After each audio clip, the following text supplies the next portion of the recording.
apalagi lampu mati dan lo posisinya sendiri dan mulai mikir yang enggak gitu.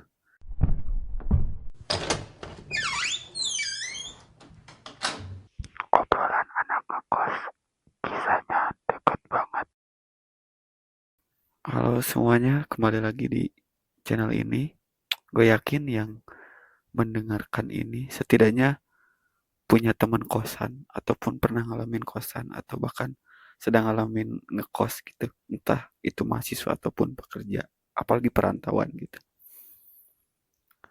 Identik menurut gue anak kos satu pasti banyak space untuk mereka berpikir terlalu berlebihan.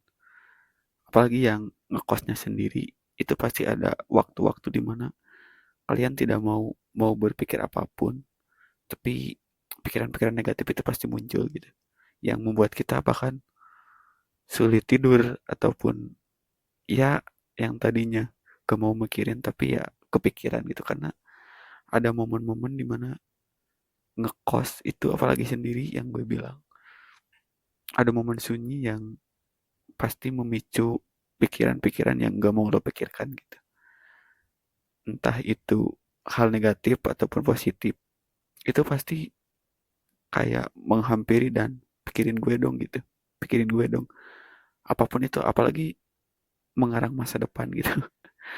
Se, apa ya, seminimal-minimalnya ketika kita sendirian di kosan, pasti jangan mikir negatif ke sana ya. Itu pasti memikirkan hal-hal yang sebenarnya gak dipikirin juga gak apa-apa gitu. Gak dipikirin juga apa sih gitu, nggak ada terlalu cemas yang harus dihadapi gitu. Makanya banyak sekali yang gue bilang momen-momen yang memicu untuk overthinking gitu. Apalagi kesendirian yang pasti sering sering terjadi gitu ya meskipun kita siangnya banyak temen yang datang ke kosan ngobrol-ngobrol itu justru awal dari memicu kesendirian yang bakal kerasa gitu. Lo dari pagi nih misalkan ngerjain tugas ataupun yang kerja liburan gitu baru liburan di kosan nongkrong-nongkrong aja dan ketika teman-teman kalian pulang tuh kesendiriannya itu terasa banget gitu peralihannya dari yang tadi rame cekakak cekikik ketawa lalu ada sebuah masa teman-teman kita pulang itu pasti memperbesar perasaan overthinking kita deh karena itu tadi kesendiriannya sweetnya itu sangat kerasa banget gitu langsung sunyi langsung hening makanya banyak celah untuk kita berpikir gitu apalagi malam ya malam dimana jam 2 pagi apalagi lampu mati dan lo posisinya sendiri dan mulai mikir yang enggak gitu eh gue 5 tahun lagi mau jadi apa ya gitu kok gue hidup kok gue hidup gini-gini aja gitu bahkan ada yang teman kita yang mungkin berangkat bareng kemana-mana bareng sekarang udah lebih dari kita gitu padahal dia yang dulu bahkan susah makan tuh ya bareng kita gitu tapi dia udah mencapai tujuannya yang pertama kali gitu yang lebih apa ya menyebutnya jadi celetot dia yang sudah mencapai pertama kali gitu sebelum kita ataupun bahkan mendahului kita gitu istilahnya di sanalah padahal itu ya nggak perlu mikir gitu nggak perlu dipikir-pikir ya udah jalan orang tuh ya pasti beda-beda gitu tapi karena ada momen sebagai pemantik yaitu tadi kesendirian yaitu tadi keheningan mungkin apalagi yang switch dari kakak cekikik dengan teman-teman lalu teman-teman pulang itu pasti kerasa banget kesepiannya itu ya yang memunculkan pikiran negatif gitu dari sana mungkin lo susah tidur yang tadinya niat tidur biar bisa bangun pagi malah tidurnya pagi gitu dan Tapi gue percaya sih yang ngekos itu nggak semena-mena orang yang apa ya, gampang untuk ditolong gitu. Karena gimana ya, gue yakin anak kosan itu pasti sedikitnya kuat untuk setidaknya memanage diri sendiri gitu. Meskipun ya nggak sepenuhnya baik gitu. Tapi terlepas dari itu, kita yang namanya manusia pasti makhluk sosial yang membutuhkan bantuan apapun gitu. Sekuat apapun gitu. Tapi ya berangkat dari berangkat dari gue percaya anak kosan tuh bukan kaleng-kaleng gitu.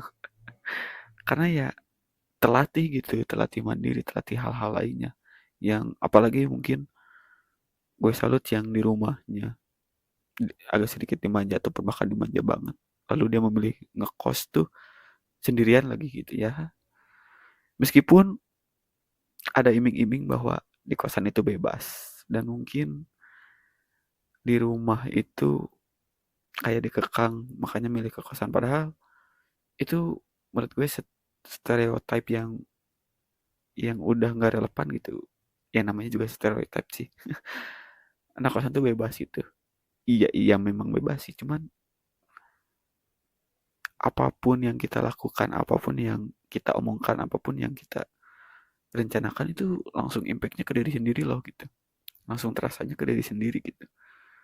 Ya mungkin lo bebas, lo pergi kemana, jam berapa lo pulang, ya lo bebas. Cuman konsekuensinya yang nggak ditanggung orang lain gitu, langsung ditanggung diri sendiri gitu. Apalagi mungkin yang hidupnya sering itu saya boros gitu ya. Yang apalagi duit masih dari orang tua lah tapi dia boros mungkin menurut gue ya itu masih masih belum lah masih ngekosnya ataupun ngekosnya kurang kurang diperdalam gitu karena ya nantinya keborosan lo tuh ya bakal kerasa sendiri gitu ada istilah akhir bulan awal bulan gitu ada istilah belum ditransfer orang tua padahal sekecil apapun transfer orang tua kalau kitanya nggak boros ataupun bisa memanage uang itu ya itu bakalan cukup gitu menurut gue ya karena gue juga kerasa banget gitu yang awal ngekos itu pasti gue pasti yang awal ngekos yang apalagi yang niatnya mencari kebebasan tuh pasti ya poya-poya nggak hemat gitu intinya nama boros itu pasti awal-awal tuh seperti itu seiring berjalannya waktu pasti dia mikir bahwa gue gak bisa nih gini gini terus gitu karena awal bulan kita poya-poya akhir bulan kita sengsara gitu ini bagaimana sih nggak nyampe seperti itu gitu di sanalah mulai berpikir bahwa kita belajar ke siapa karena kita ngekos sendiri kan apalagi yang merantau bener-bener merantau jauh gitu nggak bisa nggak bisa minta tolong di awal-awal kita ngekos gitu ke siapa gitu makanya di sana mulai belajar gitu bagaimana nggak boros bagaimana biar hemat dan balik lagi kepada tadi kapan mungkin kita harus mencari bantuan gitu ya mungkin kalau awal-awal yang ngekos yang kerja ataupun yang mahasiswa belum belum banyak temen yang bisa kita hubungi ketika kita urgent ataupun kita membutuhkan tapi kalau awal ngekos setidaknya kita kalau udah hemat kalau kita kalau udah bisa memanage apapun gitu sampai mungkin ada kejadian yang tidak diinginkan yang mengharuskan kita sedikit mengeluarkan pengeluaran lebih banyak kita mencari bantuan orang tua pun itu nggak akan susah gitu orang tua pasti gak bakal marah karena ngerti gitu seorang anak yang hemat tapi di suatu saat ada kejadian dia nggak bisa menyelesaikan sendiri dan butuh bantuan ya itu wajar gitu makanya lo yang ngekos sendiri apalagi sendiri gue yakin lo kuat sih cuman balik lagi manusia itu sosialis ada batasnya juga ya ya lo harus tahu kapan harus cari bantuan kapan lo harus menelpon temen kapan lo harus menelpon orang tua karena ini setelah direkod ini ya, selagi direkod ini ada berita yang muncul bahwa ini sedikit lucu sih, nggak lucu sih, tragis gitu. Ada seorang anak kosan yang mati gara-gara asam lambung, dan itu ketemunya 2 hari gitu setelah setelah dia mati. Dan itu sih buat gue yang, kalau anak kosan yang gue rasain ya, itu temannya temannya kemana gitu. Dan ternyata temannya tuh ya menghubungi dia gitu, menghubungi dia, tapi ya karena nggak ada balasan, ataupun bahkan kalau dalam WhatsApp centang satu, iya gimana gitu, susah. Pada akhirnya 2 hari kemudian, kosan dia didobrak pintunya, dan dalam keadaan yang cukup mengenaskan gitu. Dan dari sana gue berkaca bahwa gue harus tahu batasan gue deh gitu. Setidaknya udah kuatnya sehari lagi nih. Sehari sebelumnya gue udah harus bilang ke teman-teman atau orang tua. Kalau kuatnya gue seminggu lagi nih, sebelum seminggu itu gue harus bisa cari bantuan nih ke siapapun gitu, yang ya mungkin kita nggak bisa langsung berharap bakal dibantu, tapi setidaknya kita ngomong dulu terlebih dahulu gitu. Kalaupun ke orang tua nggak bisa bantu, gue yakin orang tua tuh pasti mau usahain gitu. Nggak, ya itu mungkin bisa mencegah kejadian tragis anak kosan yang bahkan ya gara-gara asam lambung. Ya mungkin asam lambung tuh karena telat makan ataupun salah makanan ya. Yang balik lagi, kebebasan itu ya meskipun bebas kita makan apa, tapi ya balik lagi tadi konsekuensinya ya itu gitu. Lo bebas makan mie, nah itu mie kayak udah melekat di kosannya. Lo bebas makan mie, gak bakal dilarang siapa-siapa. Cuman ya asam lambung yang diderita lo pasti ngerasainnya langsung oleh diri sendiri gitu. Gitu. Itu mungkin episode, bisa dibilang episode pertama tentang kosan sih. Gue pengen membahas semua tentang kosan. Yang gue ketahui, yang gue riset-riset dikit-dikit lah. Semoga bisa bisa menambah wawasan ataupun sedikit gitu ya. Jangan lupa untuk supportnya di subscribe ataupun di like dan juga komen. Gue juga ngalamin bang, ataupun gimana gitu. Atau share-share ceritanya juga boleh. Terima kasih yang sudah mendengarkan.